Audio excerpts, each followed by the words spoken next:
అలాగే జీవితంలో నువ్వు అనుకున్న ప్లేస్కి వెళ్ళాలంటే అనవసరమైన లగేజ్తో బయలుదేరకూడదు. కొండకి తాడు కట్టి ఆ తాడు పట్టుకొని ఎక్కుతున్నప్పుడు నీకు నువ్వే బరువు. దానికి తోడు కొంతమంది నిన్ను పట్టుకొని వెళ్ళాడుతుంటే నా బొంద ఎక్కుతావు. ఎక్కాలనుకున్నది నువ్వు, వీళ్ళు కాదు.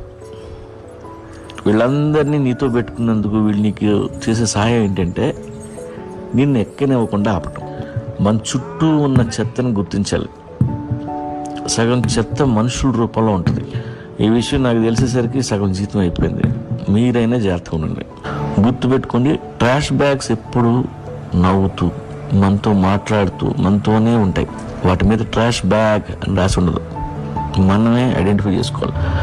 ఓషో మాట చెప్పాడు, on the highest peaks one has to be weightless.